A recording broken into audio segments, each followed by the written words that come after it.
All right, a couple of engine notes here. This is a Yanmar 80 horsepower, new computer type models. And a couple of things here. Show you. Water strainer is above water line. You can tell because the water went down after I released the cap on the...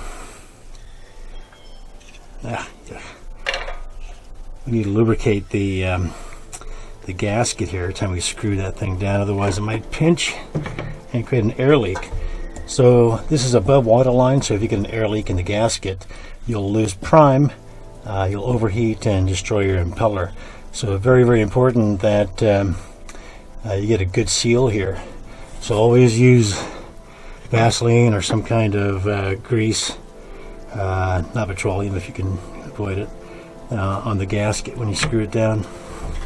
Other issues with this engine, you can see right here it's getting some water intrusion, and that's coming from the hatch cover right here. It's leaking down and going over here to this side, and you can see some browning here from rust stains on the engine mount and then on the engine, and you follow it all the way up to the top, and you can see that it's beginning right about there at the top of the head and then going down.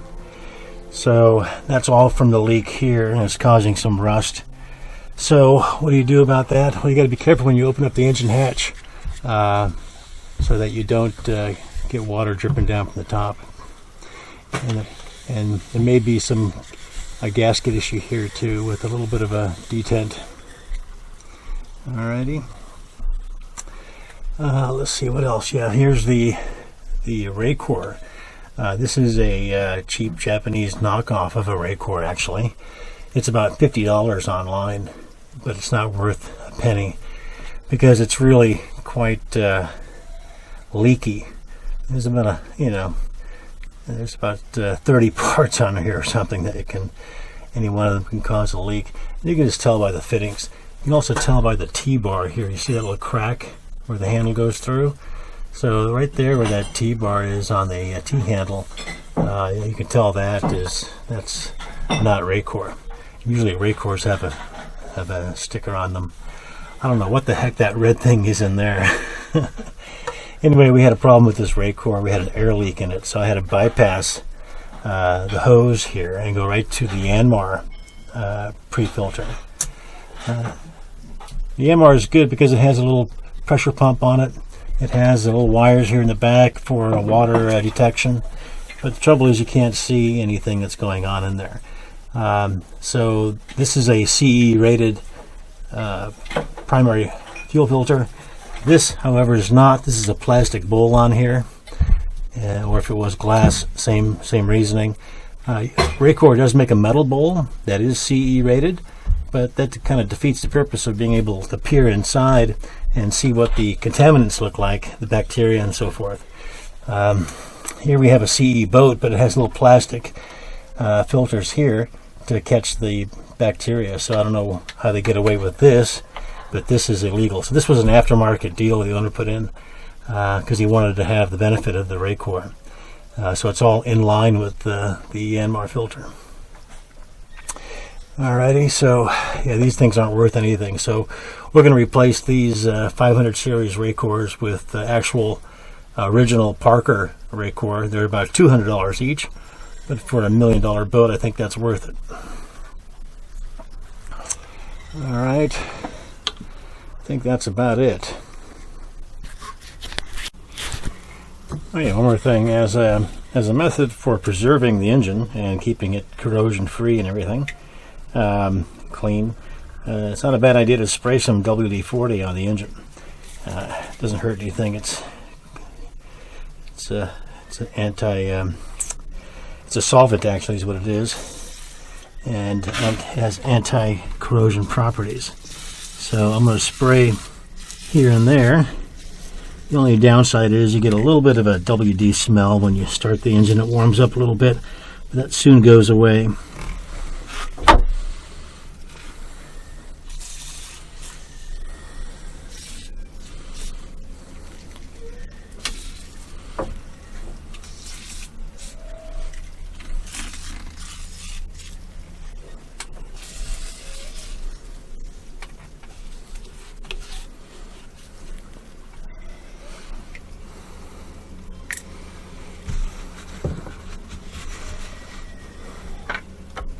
Okay.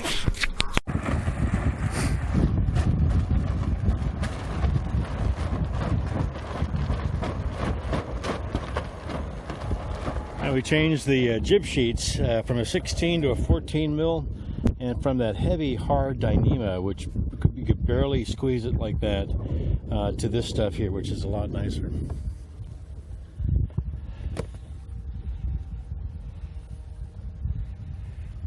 The heavy Dyneema just was not running through all the twists and turns of the Targa. I don't know how many blocks and twists and turns there were, but quite a few.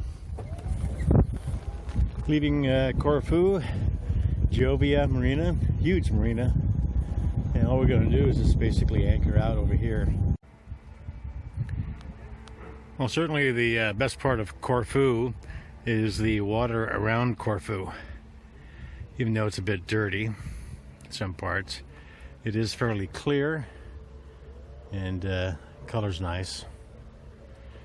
And unfortunately, this is the only place we'll be able to anchor here in Corfu.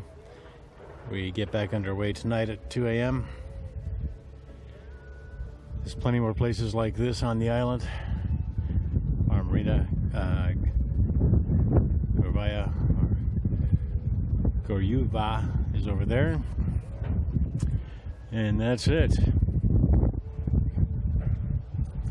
Around that corner right here, about 15 or so miles up the coast, we'll make our turn to the west towards Italy, to the boot, across the Ionian Sea.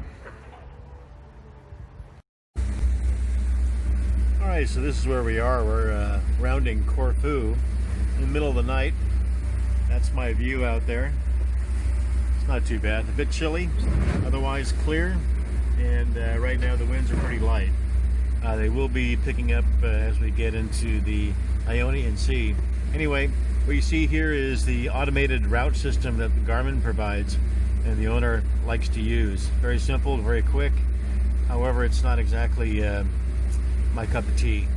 Right here is okay, I guess. Puts us a little close to some hazards here, like that little guy, and puts us in the shallow water where crab pots might be, or fish traps. So I'm going outside of that. Also over here, if you take a quick look, it puts you right over the top of a shoal, and if you look carefully, right there's an exposed rock that sticks up about 98 feet. So I think the last thing you want to do is run over a shoal and hit an exposed rock. Wouldn't be very fun. So that's the trouble with automated route systems, is that they have a mind of their own. So they put you close to danger, they put you over some shoals surrounded by deep water. It doesn't understand wave behavior, and it doesn't understand what wind is doing around certain points. It also puts you possibly very close to a lured hazard. So in this case, winds should be coming from the north, and it puts us pretty close to that reef right there. So a lot of problems, associated with automated routing, something that should not be dependent on. Also, if you remember, only 1/5 of the world's coastlines are accurately surveyed. So this route system is depending on the accuracy of the chart. And if the chart is inaccurate, well, the automated route could put you right over the top of whatever hazard is there. So not a good thing to depend on. It might be okay to use and then modify. However, when it comes to having your crew drive a route, I would prefer to have a route scouted out by myself and verified by me, and then have them drive it.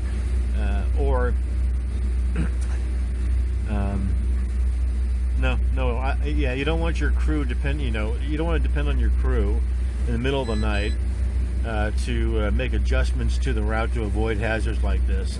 That would not make for a restful evening. Anyway, that's my advice. Mustad Marine out.